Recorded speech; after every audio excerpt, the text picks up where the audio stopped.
할렐루야.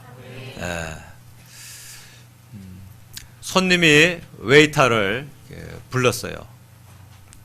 웨이터, 여기 수프에 파리가 빠져 있잖아. 어떻게 된 거야? 그랬더니 웨이터가 아유 정말 죄송합니다. 아침에 분명히 다 꺼낸다고 했는데.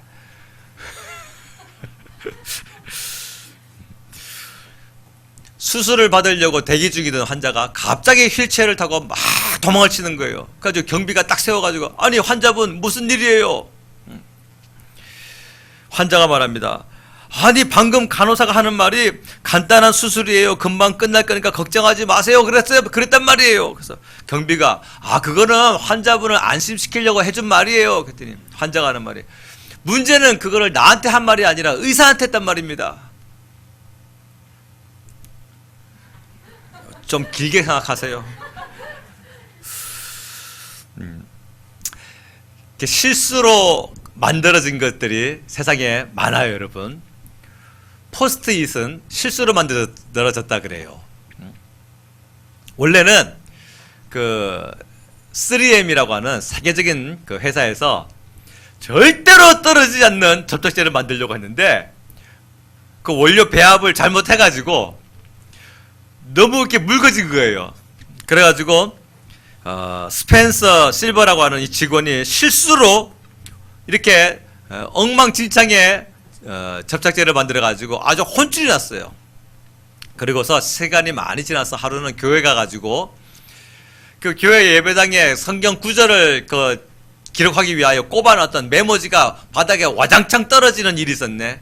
그래가지고 그걸 보고서 하면서 보자. 그러면은 내가 4년 전에 그때 실패했던 접착제를 종이에다 바르면 잘 붙기도 하고 잘 떨어지기도 하겠구나 해가지고 포스트잇이 만들어진 거예요. 자동차 사고가 나면 그 자동차 유리가 금이 쫙 가지만 산산조각이 나진 않죠. 그대로 그냥 붙어있죠. 그렇죠?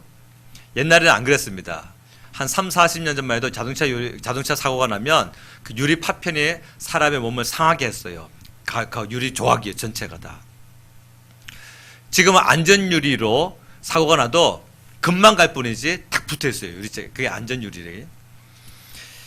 프랑스의 에두아르 베네딕투스라고 하는 사람이 어떻게 하면 안전유리를 만들 수 있을까 15년 동안 연구했는데도 계속 실패합니다. 그런데 하루는 고양이 녀석이 실험실을 막 뛰어다니라고 그 위에 올려놨던 비커와 유리 그런 실험 도구들이 막 바닥에 다 와장창 다 떨어졌네. 다 깨졌네. 근데 그릇이 하나가 안 깨진 게 있어요.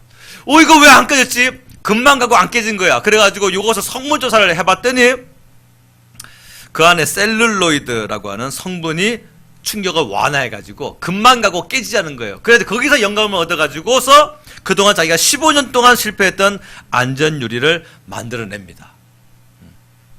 그 외에도 전자레인지, 티백 차, 인슐린, 페니실린 이런 것들은 전부 다 발명하려고 발명한 것이 아니라 실패해가지고 발명한 것들이래요. 얘기 다 하면 너무 길어서 생략합니다. 자, 여러분 실수로 만들어졌는데도 사람이 똑똑해가지고 이것을 인간의 그 생활의 이로운 모양으로 다시 만들 수 있다고 한다면 실수를 하지 아니하시는 하나님께서 오직 우리에게 좋은 것으로 행하지 아니하시겠습니까? 아멘입니까? 실수하지 않는 하나님이라는 것, 요 한 가지 사실과 내가 하나님의 내러티브적 주인공이라고 하는 요 한 가지 사실, 요 두 가지는 우리가 무슨 일을 당한다 할지라도 하나님을 신뢰하고 아무것도 두려워할 필요가 없다라는 결과를 얻게 되어지는 거예요. 아멘. 그러니까 믿음 좋은 사람 치고 불안해한 사람 없어요. 믿음 좋은 사람 치고 막 어떻게 하고 막 근심과 좌절에 오랫도록 눌려가지고 괴로워할 사람 없습니다, 여러분. 믿음 좋은 사람은 잠깐 그 환경 때문에 살짝 낙심과 어떤 괴로움의 시간이 잠깐 있을 수는 있을지언정 그는 기도하는 사람이기 때문에 금방 회복되어집니다. 하나님을 바라고 하나님을 믿고 주님을 신뢰하기 때문에 환경과 상관없이 하나님이 하실 것이다 라고 하는 실수하지 아니하시는 하나님이라는 것과 내가 그 하나님의 그 역사의 주인공이라고 하는 이 두 가지 사실을 잘 믿는 사람은요, 흔들릴 일이 없는 거예요, 여러분. 오늘은 우리가 이 본문을 통해서 두 가지로 은혜를 좀 나누려 그래요. 그게 뭐냐면 한번 따라서 해봅시다. 주님이 일하십니다. 아멘. 오늘 본문의 1절부터 3절까지를 한번 보도록 합시다. 자, 1절부터 3절까지 합독합니다. 시작. 그 후에 애굽 왕의 술 맡은 자와 떡 굽는 자가 그들의 주인 애굽 왕에게 범죄한지라. 바로가 그 두 관원장 곧 술 맡은 관원장과 떡 굽는 관원장에게 노하여 그들을 친위 대장의 집안에 있는 옥에 가두니 곧 요셉이 갇힌 곳이라. 아멘. 요셉이 갇혀 있던 감옥에 술 맡은 관원장과 떡 굽는 관원장이 들어왔어요. 지난주의 말씀을 기억하세요? 지난주에 어떻게 결말 맞았습니까? 39장 20절 말씀에 이 옥은 왕의 죄수들을 가두는 곳이었더라 라고 다음 주에서 예고편을 한 카트 딱 보여줬죠. 그래서 야, 왕의 죄수들이 온다는 말을 여기 왜 기록해놨을까 봤는데 아이고, 이 세상에 이게 40장에 왕의 죄수들이 온 거예요, 이제 진짜로. 그래서 요셉과 왕의 죄수들이 이렇게 함께 딱 만나는, 근데 이 왕의 죄수들이 누군가 봤더니 떡 굽는 관원장과 술 맡은 관원장이래요. 떡 굽는 관원장이란 말은 뭐냐면 음식 그 조리사입니다. 주방장이에요, 주방장. 그 다음에 술 맡은 관원장은 무슨 뜻이냐면 음식 감별사입니다. 감별사. 그러니까 음식 조리사와 음식 감별사가 동시에 감옥에 왔어요. 주방장은 하는 일이 뭐예요? 왕이 먹을 수 있는 음식을 전부 다 좋아하는 음식을 다 만들어내는 것이 주방장이 하는 일입니다. 음식 조리사가. 그 다음에 술 맡은 관원장이라고 번역되어 있는 이 음식 감별사는 뭡니까? 주방장이 그렇게 다 만들어 놨어도 그것을요, 아주 미세하게 아주 뛰어난 혀의 감각으로서 이것이 왕에게 적합한 음식인지 적합하지 아니한 음식인지 맛을 봅니다. 그래서 특히 그 임금의 입에 들어가야 할 음식이기에 조금이라도 균이 있거나 혹은 독약이 섞여 있을 위험이 있기 때문에 자기가 먼저 이것을 시험을 해봐요. 이것이 바로 술 맡은 관원장이 해야 될 직책이에요. 그러니까 술 맡은 관원, 여러분 한번 생각해봐요. 여러분들이 왕이에요. 그러면 여러분들에게 떡 굽는 관원장이 중요하겠어요? 술 맡은 관원장이 중요하겠어요? 술 맡은 관원장이 중요하죠. 그래서 가끔씩 술도 하기도 하고.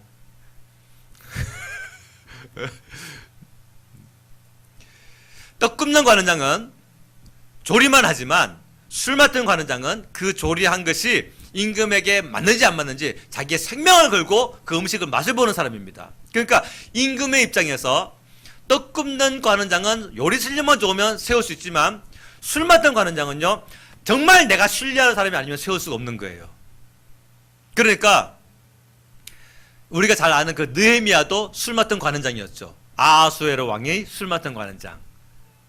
그것은 느헤미야가 유대인으로서 그 페르시아 제국, 메데바사 제국의 아하수에로 왕에게 술 맡은 관원장이었다는 얘기는 그가 그만큼 왕이 자기를 신뢰하는 아주 그래서 이 느헤미야가 임금님 나를 보내셔가지고 나 좀 우리 유대 땅에 성벽을 지을 수 있도록 나를 보내세요 할 때 이 요구가 사실 안 됩니다. 이게 못 보낼 수가 없는 거예요. 느헤미야가 없으면 왕이 뭘 먹을지 모르는데, 근데 왕이 보내준 것은 하나님이 느헤미야의 기도 가운데에 응답하셔서 왕의 마음을 바꾸셨다는 뜻이에요.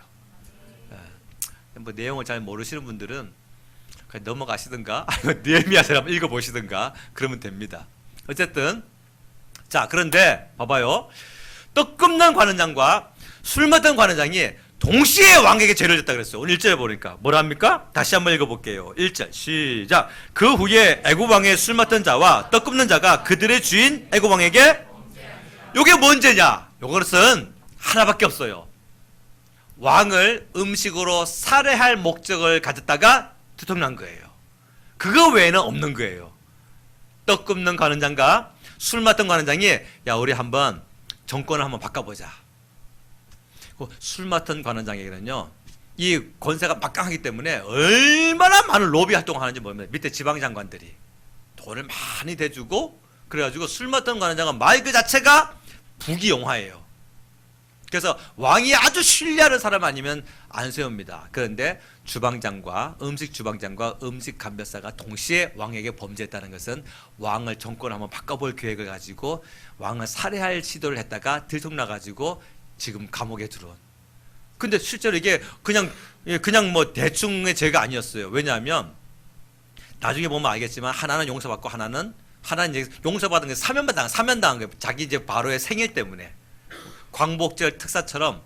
하지만 하나는 자기 죄로 사형을 당해버립니다. 그러니까 죽을 죄였던 거예요. 둘 다 사실은요. 요게 바로 뭐였다? 왕을 죽이려고 하는, 살해하려고 하는 그런 시도를 했다가 들통나가지고 지금 감옥에 들어온 거예요. 그래서 이제 사형 날짜만 지금 사형수로서 사형 날짜만 지금 대기 상황 가운데 있는 겁니다. 하나님의 일하심이 여러분 놀랍게도 요셉에게만 있는 것이 아니라 이 술 맡은 관원장과 떡 굽는 관원장에게도 나타나네. 그러니까 하나님의 일하심은요 우리에게만 있는 것이 아니라 우리를 세우시기 위하여, 우리를 인도하시고 우리를 이끄시기 위하여 하나님을 전혀 믿지 않냐고 하나님을 전혀 인정하지 않는 그 사람에게도 하나님이 역사하신다는 사실이에요. 잠언서 16장 4절 여호와께서 온갖 것을 그 쓰임에 적당하게 지으셨나니 악인도 악한 날에 적당하게 하셨느니라. 북한에 있는 그 뚱땡이 우리 정은 씨가 아무 생각이 없는데 그 북한에 그냥 막 최고 리더가 돼가지고 막 남친 야욕을 세우는 그런 사람이 된 것이 아니라 원래 그는 그런 사람이었어요. 원래 그는 악한 마음이고 그런 자기 아버지, 자기 할아버지의 그 남친 야욕을 그대로 물려받고서 그냥 지금 이 남한을 향해서 막 미사일을 막 위협을 가하고 핵 가지고 막 엄포를 주고 이러면서 자기 정치적 야욕을 채워가면서 그러므로 말미암아 하나님이 허락하신 거예요. 그냥 그의 악함을 허락하신 거예요. 악인도 악한 날에 적당하게 하신다. 그 말이 그거예요. 그의 악함을 사용하시는 겁니다. 그러고 말미암아 얻는 효과가 뭐예요? 뭡니까? 우리 한국교회가 하나님 우리나라를 지켜주시고 우리 교회를 지켜주시고 북한에 억압받고 있는 그 지하교회를 하나님께서 지켜보아여 주시옵시고 그래도 막 그 국회에서도 초창기도회가 있고 교회마다 막 구국 기도회가 있고 이런 이유가 뭡니까? 그런 위기를 통하여서 악인들의 그 권세와 그 득세를 통하여서 위기가 느껴질 때마다 교회들이 뭐 하니까? 하나님을 붙들고 하나님을 기도하니까. 아멘. 그 위기 없이 기도하는 사람은 진짜 훌륭한 사람인데 그런 사람이 별로 없잖아요. 그렇죠? 위기 때문에 하나님께 기도하게 되고 신앙이 막 바닥을 치던 사람도 큰 어려움이 오면은 찾아와서 목사님 기도해 주세요 합니다. 그게 다 뭐냐면 위기는 우리로 하여금 하나님을 붙들 수 있는 그런 도구가 된다는 거예요. 자, 하나님은 이 두 관원장에게 꿈을 주십니다. 그리고 그 꿈을 요셉이 해석할 수 있도록 영감을 주셨고, 그리고 그 요셉의 그 꿈 해석 그대로 하나님은 두 관원장에게 실행을 하셨어요. 이 요셉이 하루는 딱 들어갔더니 술 맡은 관원장이 꿈을 꾼 것을 가지고 막 근심하고 있는 거예요. 그래서 아니 얼굴이 왜 그렇게 찌그러졌어요? 그랬더니 나 꿈을 꾸는데 꿈이 좀 이상해. 그래서 요셉이 합니다. 꿈 얘기를 나한테 해보십시오. 내가 꿈을 해석해 드릴게요. 그래서 이 술 맡은 관원장이 뭐라 합니까? 자기가 꿈을 꿨는데 그 포도나무 한 그루가 있고 그게 세 가지가 있는데 이 세 가지의 포도송이가 잘 익어가지고 내 손에 또 바로의 잔이 있기로 이 그 포도송이를 따가지고 즙을 만들어가지고 바로 왕에게 드렸다. 이게 뭔 꿈이냐? 길몽입니다. 당신은 세 가지라고 하는 것은 3일을 말하는 것이고 그 사흘 말하는 것이고 사흘 안에 당신은 다시 원래 복직될 것입니다. 술 맡은 관원장으로서 복직됩니다. 그랬더니 이제 떡 굽는 관원장도 꿈을 꾼 것을 가지고 막 얘기를 하는 거예요. 야, 나도 한 꿈 얘기 좀 해줄게. 내 머리 위에 광주리가 3개가 있는데 그 광주리 3개 위에 내가 만들었던 그 음식이 많이 있어. 근데 그 음식에 대해서 이 다른 새가 날아와 가지고 그 음식을 막 먹는 꿈이야. 이게 무슨 꿈이냐? 그건 좋지 않습니다. 광주리 3개는 역시 사흘 뒤를 말하는 것이고 사흘 뒤에 임금님께서 당신을 나무에 달아서 새들이 와서 당신의 육신을 뜯어먹는다는 꿈입니다. 좋지 않습니다. 그랬더니 진짜로 3일 뒤에 바로의 생일인데, 바로의 생일날 잔치니까 하나는 사면해줬고, 그게 누구예요? 술 맡은 관원장. 하나는 나무에 달아서 처형시켜버렸어요. 그게 누구예요? 떡 굽는 관원장. 와, 그러니까 꿈을 서로 다른 꿈을 꿨는데도 불구하고 요셉의 해석은 정확했어요. 요셉은 17살 때에 똑같은 내용 다른 표현의 꿈을 꿉니다. 그렇죠? 같은 내용이에요. 자기가 최고 리더가 되는 것이. 그러니까 볕단과 형들의 볕단이 자기의 절을 하는 거. 그 다음에 자기가 서 있고 해, 달, 별이 자기의 절을 하는 거. 그러니까 똑같은 내용 다른 표현입니다. 근데 지금은요, 다른 내용 다른 표현인데도 불구하고 요셉이 그것을 정확하게 해석을 해줘요. 그 얘기는 건 뭐냐? 요셉이 그만큼 그 기간을 성령의 감동으로 살았다는 것이죠. 꿈을 정확하게 해석할 수 있는 그런 사람으로 변화됐다는 사실입니다. 자, 이때 요셉의 나이가 몇 살이냐? 28이에요. 몇 살? 28. 왜냐하면 만 2년 뒤에 바로가 부릅니다. 꿈 해석자로 요셉을요.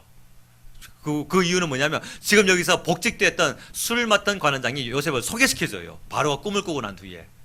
내가 그때요, 임금님, 2년 전에 그 꿈대로 해석을 해준 그 친구대로 내가 지금 여기 와 있는 겁니다 라고 소개를 시켜줘가지고 바로가 자기 꿈을 꾼 것을 요셉을 불러가지고 해석해주고, 요셉이 해석해주고, 그래서 요셉이 애굽의 국무총리가 되는데 그때 나이가 30살이었어요.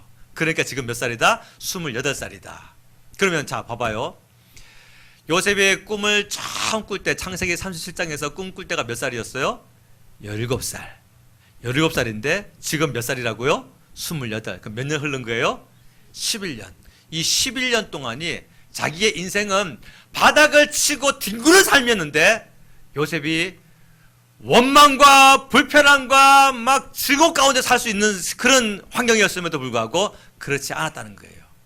감사함으로, 기도함으로, 성령 충만함으로 하나님 앞에 형통한 자가 되었다는 사실입니다. 그러니까 환경 때문에 사람이 나뒹구는 게 아니에요, 여러분. 믿음이 없어서 나뒹구는 거예요. 환경이 그악해가지고서 성도가 막 바닥이 치는 것이 아닙니다. 절대로. 믿음이 없으면 뒹굴게 돼 있어요. 그건 누구나 마찬가지입니다. 목사라고 환경이 좋아가지고 버티고 있는 거 아닙니다. 또 초신자라고 신앙이 환경이 안 좋아가지고서 막 뒹구는 거 아닙니다. 모두는 자기의 믿음에 따라서 견고하기도 하고 믿음이 없어서 뒹굴기도 하는 거예요. 이 11년 동안은요, 전체적으로는 연단이었어요. 그렇죠? 전체적인 그 시간은 연단이었습니다. 연단이었는데 그 가운데 뭐가 있어요? 형통함이 있었어요. 보디발의 집에서도 형통했고 감옥에서도 형통했고. 할렐루야. 자, 연단 전에 뭐가 있었어요? 연단 중에는 뭐가 있었어요? 연단 후에는 뭐가 있어요? 따라서 해봅시다. 연단 전엔 은혜가, 연단 중엔 형통함이, 연단 후엔 영광이. 할렐루야. 그러니까 이 연단은요, 우리가 하나님을 체험할 수 있는 아주 좋은 환경 중에 하나입니다. 아멘. 예, 연단이라고 여러분 나쁜 것이 절대로 아니에요. 2년 뒤면 이제 요셉이 국무총리가 되어지는 그 역사적인 시간이 점점 다가오고 있어요. 그때까지 요셉이요, 믿음을 잘 간수합니다. 우리 교회도 한 2년 반에서 3년 뒤면 예배당 이전을 비전으로, 꿈으로 갖고 있어요. 아멘입니까? 그때에 아이고 축하합니다 라고 하는 구경꾼 되지 마시고 함께 노력하고 함께 헌신하여서 같이 주인공 되시기를 주의 이름으로 축원합니다. 예. 가장 불행한 사람이 누굴까요? 연단이 많은 사람 아닙니다. 연단도 없고 불편함도 없어가지고 기도하지 않는 사람이 제일 불행한 사람이에요. 주님의 일하심이 분명히 있는데 그 주님의 일하심을 경험하려면 기도를 해야 되는데 기도하지 않으니까 주님의 일하심이 안 보여. 안 보이니까 자기 생각으로 신앙생활을 해요. 자기 생각으로. 그래서 믿음을 따라 살지 않고 자기 생각으로 신앙생활을 하는데 예배를 드릴까 말까를 자기가 결정하고 헌금을 드릴까 말까를 자기가 결정하고 기도를 할까 말까를 자기가 결정하고 전도를 할까 말까, 복음을 전할까 말까를 자기가 결정하고, 용서할까 말까를 자기가 결정하고, 신앙생활의 주인이 자기가 되어버렸어요. 기도를 하면 하나님의 말씀이 그 절대적인 위치에 있고 우리는 순종하며 따르는 것이 그게 신앙생활 아닙니까? 그렇죠? 하나님의 말씀을 가지고 선택하는 것이 아니라, 이거 선택의 기준이 아니잖아요. 하나님의 말씀은. 하나님의 말씀은 절대적인 가치를 가지고 있는 것으로서 그것이 앞서하고 내가 뒤따라가는 것, 이것이 바로 신앙생활인데, 어떤 사람은 신앙생활을 자기가 결정합니다. 그게 다 뭐다? 생각으로, 자기 생각으로 신앙생활하는 거예요. 우리 교회는 아무도 그런 사람 없기를 예수님의 이름으로 축복합니다. 네. 그러려면 어떻게 해야 되는 거예요? 기도해야 돼요. 굴복되지 않는 자기, 꺾이지 않는 자기, 포기하고 싶지 않은 그 자기가 내 안에 있어, 이게. 근데 이게 뭘로 꺾이느냐? 기도를 통해서 꺾이게 되는 거란 말이에요. 다 고집 있잖아요. 다 자기의 욕심이 있고, 정욕이 싫은 게 아닙니다. 정욕이 다 맛있어요. 정욕이 다 달콤합니다. 근데 정욕이 싫어. 왜요? 연단받은 믿음이 있으니까. 우리 육체와 정욕이요, 궁합에 맞다니까요. 홍어 삼합처럼. 전 뭐 홍어 별로 안 좋아하지만, 홍어 좋아하시는 분들은 뭐 끝내주더구만요. 그냥 홍어에다가 막 김치 싸가지고 먹으면 뭐 최고라고 하는데, 전라도 가면은 뭐 그거 안 나오면 손님을 잘 대접하지 않는 거라고 할 정도로 그렇게 하는데, 원래 우리 육체와 정욕이요, 궁합에 기가 막히게 맞아 들어갑니다. 근데 그 정욕을 발로 걷어차는 사람들이 있어요. 그게 누구냐? 기도하는 사람들이에요. 그 정욕을 내던져버리는 사람들이 있어요. 궁합에 잔뜩 꺼는데도 불구하고 벗어던지는 사람들이 있어요. 그게 누구냐? 기도를 통하여서 연단받은 사람들입니다. 그거 안 되면 마귀 조롱거리예요. 그거 안 되고 있으면요, 진정한 구원이라고 말할 수 없어요. 어떻게 구원받은 사람이 진짜 구원받은 것입니까? 진짜 구원받은지 의심해 봐야 되는 거예요.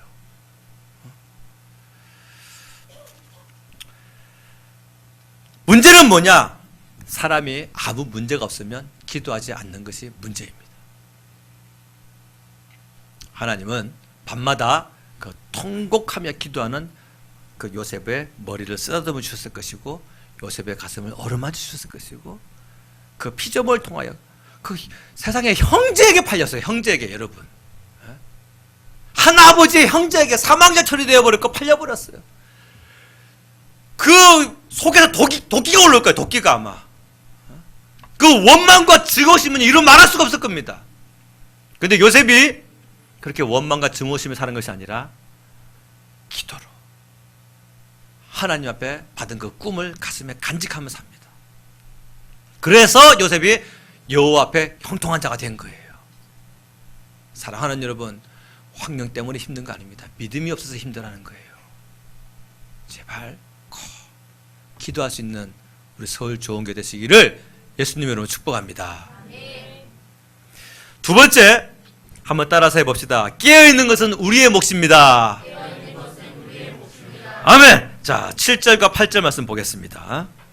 7절과 8절 시작. 요셉이 그 주인의 집에 자기와 함께 갇힌 바로의 신하들에게 묻되 어찌하여 오늘 당신들의 얼굴에 근심의 빛이 있나이까? 그들이 그에게 이르되 우리가 꿈을 꾸었으나 이를 해석할 자가 없도다. 요셉이 그들에게 이르되 해석은 하나님께 있지 아니하니까 청하건대 내게 이르소서. 아멘.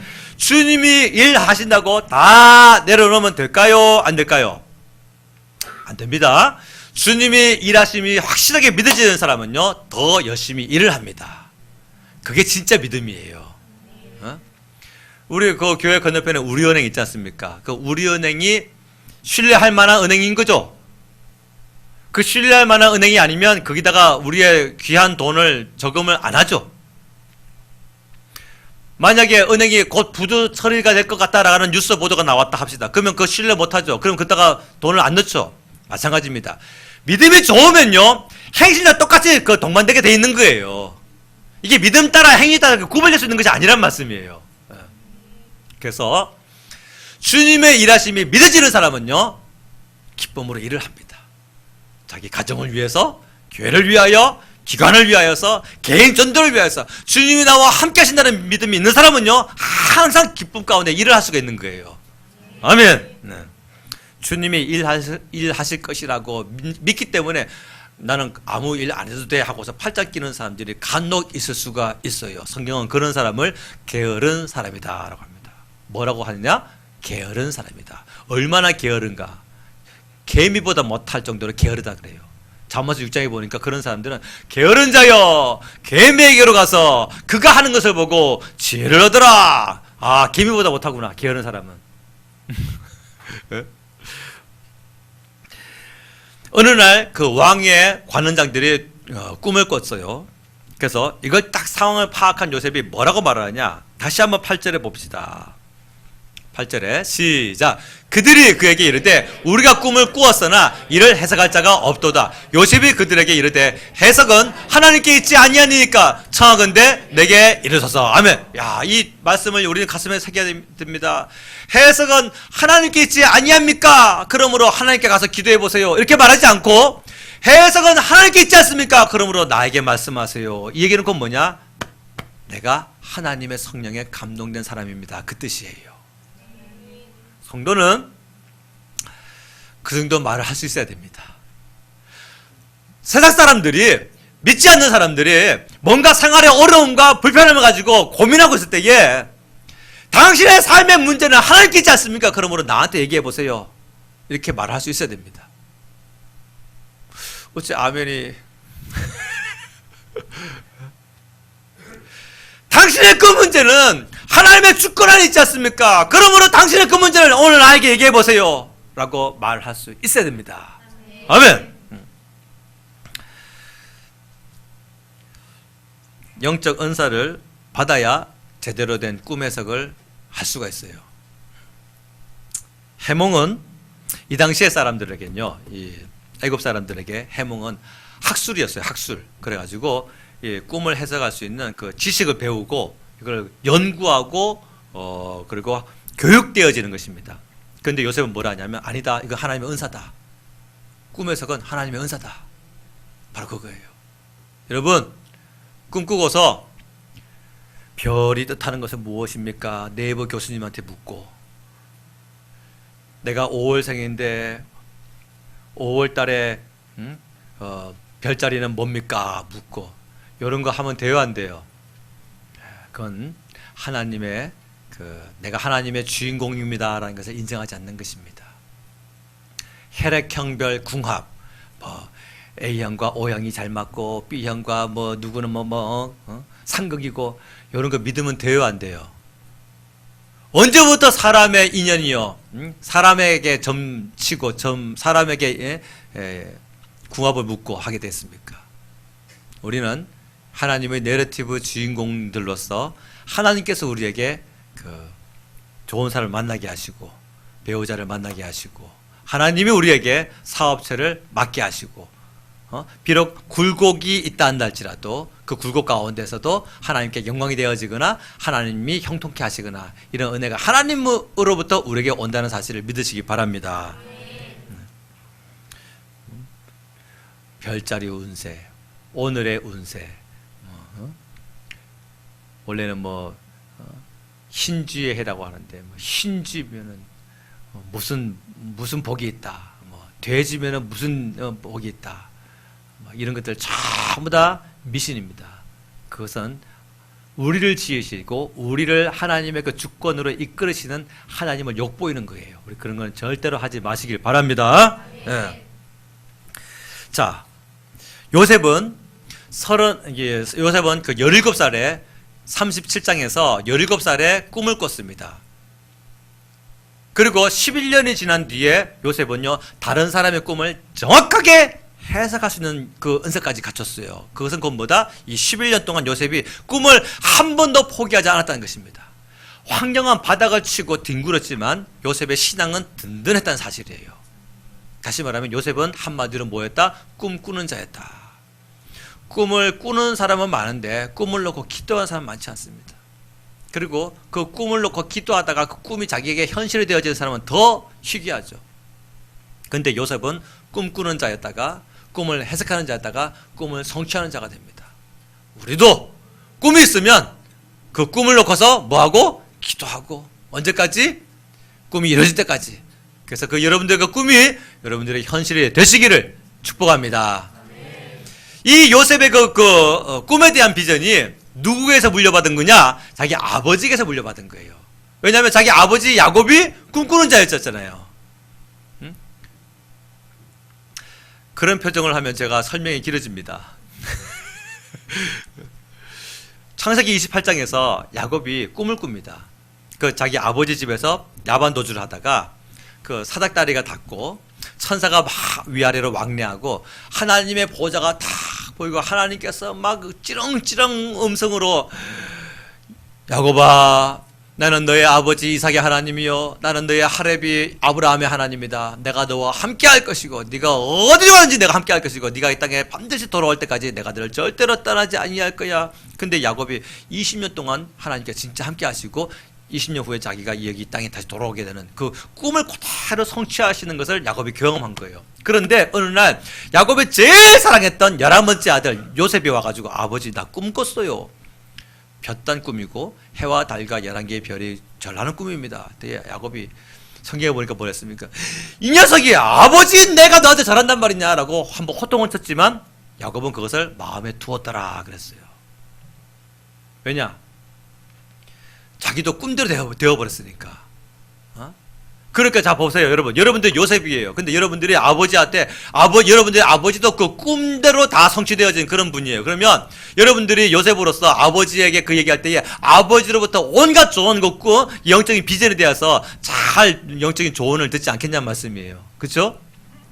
요셉이 이 11년을 진짜 사람 같으면 안에서 도끼가 품어 나오고 또 보디발의 아내의 유혹을 물리치고 감옥에 온 것에 대해서 하나님을 향해서조차도 원망과 불평하는 말이 나올 수 있었음에도 불구하고 요셉이 이 11년을 은혜롭게 살았다라고 하는 것은 요셉이 항상 뭐했다? 하나님 앞에 자기를 낮추고 기도하는 사람이었다. 특별히 이 11년 동안 요셉은요, 내 꿈은 내가 스스로 꾼 꿈이 아니라 하나님의 나를 세우시기 위하여 나에게 주신 영적인 비전이다라는 것을 꼭 간직했던 사실이에요. 아멘. 여러분 비전을 가지고 있으시길 바랍니다. 요셉은 성장한 거예요. 그러니까 사람의 눈에는 뭐예요? 팔려간 거예요. 애굽으로 팔려갔어요. 그런데 하나님께는 뭐 한 거예요? 하나님의 데려가신 거예요. 왜냐하면 자기 아버지 야곱의 손으로는 절대로 요셉을 그 큰 것을 만들어낼 수가 없어요. 집안에서는 절대로 애굽의 국무총리가 못 만들어내. 그 야곱의 손으로는. 근데 하나님의 계획은 뭡니까? 애굽의 한 국무총리도 요셉을 세울 계획을 가지고 있으신 거예요. 그러니까 뭐예요? 악인도 악한 날에 적당하게 하셨느니라. 그 형들의 증오심과 그 형들의 그 막 시기질투 그냥 그대로 사용하셔가지고 요셉을 애굽으로 하나님이 데려가신 것이죠. 가지고 하나님께서 비록 어린 요셉이지만 조기 교육을 통하여서 이 요셉을 세우신 거예요. 근데 참 감사한 것은 그 어린 나이였던 요셉도 믿음을 드림으로써 하나님이 자기를 빚으시는 그 은혜에 늘 함께 따라갈 수 있었다는 사실입니다. 사랑하는 여러분, 환경이 이러면 감사하고 환경이 저러면 불평하고 우리 그런 이 낮은 신앙이 아니라 환경과 상관없이 나는 하나님은 절대로 실수하지 아니하시는 하나님이라는 사실과 나는 하나님의 영적인 내러티브 주인공이라는 사실, 이 두 가지로 말미암아 든든하게 믿음의 견고히 선 자가 되시기를 예수님 이름으로 축복합니다. 사도행전 4장 31절 말씀에 보면 이런 말씀이 있어요. 빌기를 다하매 모인 곳이 진동하더니 무리가 다 성령이 충만하여 담대히 하나님의 말씀을 전하니라 그랬어요. 빌기를 다하매. 그러면 질문, 얼만큼 빌면 얼만큼 기도하면 빌기를 다함이라고 말할 수 있을까요? 예? 얼만큼 기도하면 우리가 빌기를 다했다고 말할 수 있을까요? 성경에 보니까 빌기를 다함에 모인 곳이 진동했다 그랬어요. 우리가 다 성령의 충만함을 받고 담대히 나와가지고 예수님은 하나님의 아들이십니다라고 전파했다 그랬어요. 그럼 얼만큼 기도하면 빌기를 다했다고 말할 수 있을까요? 5분입니까? 10분입니까? 한 시간입니까? 아니면 하루 중에 반나절입니까? 빌기를 다했다라고 하는 것은 믿음이 왔다는 뜻이에요. 믿음이 왔다. 믿음이 오는 것이 빌기를 다한 것입니다.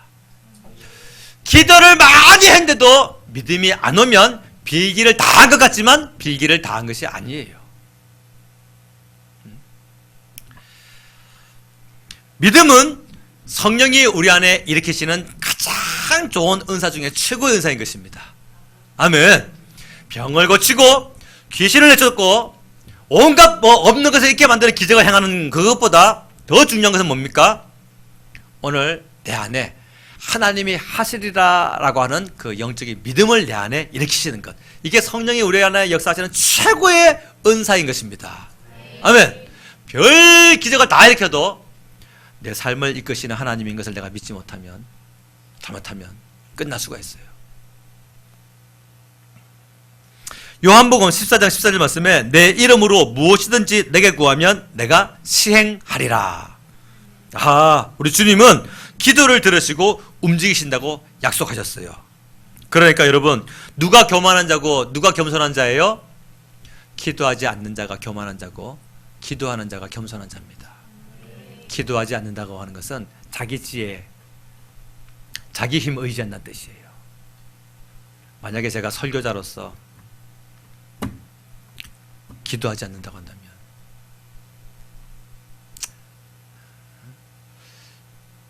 여러분들의 아버지로서 내가 어차피 항상 나는 돈을 잘 벌고 있으니까 기도하지 않는다고 한다면, 내가 어머니로서 집안 가게를 내가 잘 쓰고 운영을 잘 하고 자녀를 잘 키우고 내가 지금 다 했으니까 하고서 기도하지 않는다고 한다면 사단이 웃죠. 사탄이 웃고 이제 그 가운데에 하나님의 기뻐 거두실 만한 열매가 점점 사라져 버리죠. 집은 잘 돌아갈 수 있어요. 어차피 집은 돈 벌면 돈 버는 대로 사니까. 근데 마귀가 웃어요. 마귀가. 하나님이 거둘 열매도 없고. 너무 피곤해서 기도하지 못하는 것과 너무 바빠서 기도하지 못하는 것, 이 두 가지는 마귀 역사입니다. 마귀가 바쁘게 만드는 거예요. 하나님은 여러분들을 그렇게까지 바쁘게 만들지 않습니다. 기도할 수 없을 정도로 바쁘거나 기도할 수 없을 정도로 피곤하다고 한다면 하던 일을 중지하고 다시 기도해야 돼요. 그게 성도인 것입니다. 네. 기도의 자리를 다른 것에게 빼앗기지 마시기 바랍니다. 일주일을 멀다 하고 기도하다가 말다가를 반복하니까 계속 마음 가운데 근심이 남는 거예요. 자, 길게 하나님을 신뢰하는 믿음이 있다고 한다면은 정말 길게 기도해야 되는데 바꿔요, 자꾸. 그러니까 마음의 근심도 계속 떠나지 않는 겁니다. 기도해야 됩니다. 언제까지? 믿음이 올 때까지 기도해야 됩니다. 언제까지? 믿음이 올 때까지. 할렐루야. 믿음이 오면 상황 종료예요. 믿음이 오면 끝난 것입니다. 할렐루야. 아멘.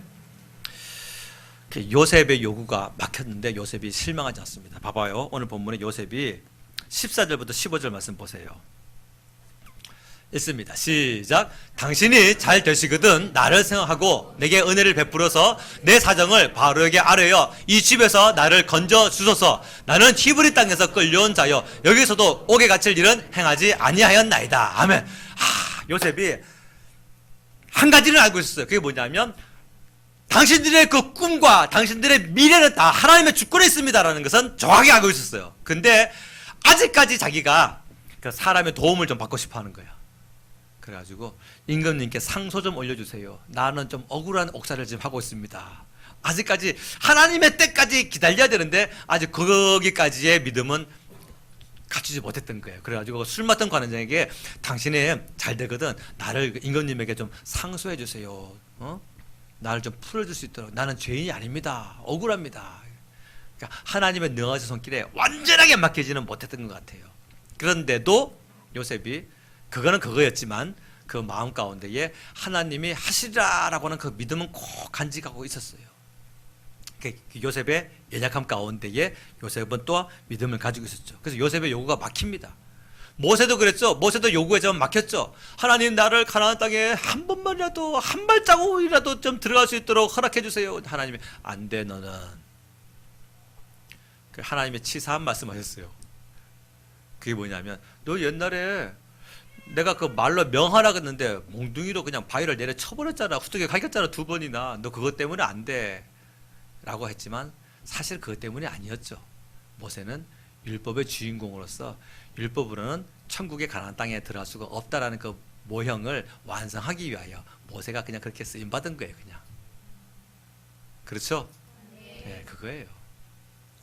근데 하나님이 조금 홀대하셔도 요셉이 모세가 삐지거나 그 연약한 믿음이 아닙니다.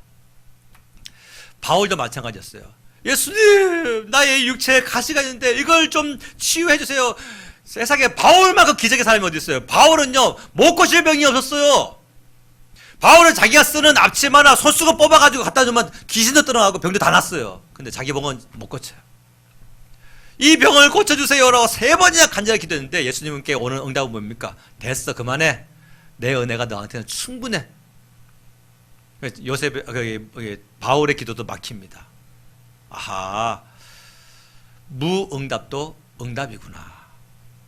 아무 응답이 없다고 해가지고 하나님의 관심이 나에게 없는 것이 아니라 하나님의 관심은 더 큰데 내 요구에 응답이 없다고 해가지고 하나님이 일하시 아니하시거나 관심이 없는 것이 아니라 하나님의 계획은 그 가운데도 있다. 모세를 통해서도 다 아름다운 것을 오늘을 살고 있는 신약을 살고 있는 우리로 하여금 모세는 율법의 대표자로서 그래서 가나안 땅에 못 들어간 것이구나. 근데 뭔가가 이유가 있어야 될 거 아니에요. 그럴 때 하나님 하신 말씀이 너는 2번 쳤잖아. 만약에 2번 친 것으로 가나안 땅에 못 들어간 것이 그거라고 한다면 아무도 못 들어갑니다. 바울에게도 너의 은혜가 내 은혜가 너에게 족하다. 그만 기도해라, 그 문제 갖고는. 근데 바울이 그거 가지고 내 기도는 들으시도 않냐고, 다른 사람 기도는 다 들으시고 나는 하나님이 안 할랍니다 하고 확 돌아서 버렸습니까? 그렇지 않아요. 그래서 그것을 만족으로 느낍니다. 요셉의 요구가 막혔어요. 근데 요셉이 그 남은 2년, 이제 바로 왕에게 꿈 해석자로 나가는 남은 2년 동안에도 요셉은 계속해서 하나님을 신뢰하고 믿고 맡기며 따르는 그런 신앙인이었습니다. 문제는 이 술 맡던 관원장이 잊어버렸어요. 근데 잊어버린 것이 이 관원장의 그 까막 기억력이 아니라 하나님의 역사였어요. 아직은 때가 아니기 때문에. 우리 삶에도 때가 있어요, 여러분. 그 때가 있는데 많은 사람들이 그 때가 나에게 지금 이루어지지 않는다고 해가지고 막 실족하고 실망하고 좌절하고 인생을 포기하고 싶고 끝내버리고 싶고,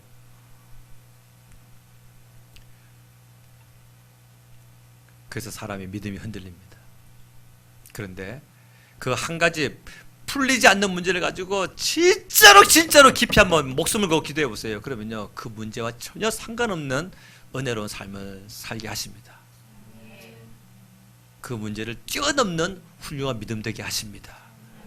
그 문제에 갇혀져 지내는 것이 아니라 그 문제와 전혀 상관없는 은혜로움과 감사함과 그 문제를 초월해버린 사랑과 용서와 희생과 막 능력이 나타납니다. 하나님의 사람은 다 그렇게 사는 거예요.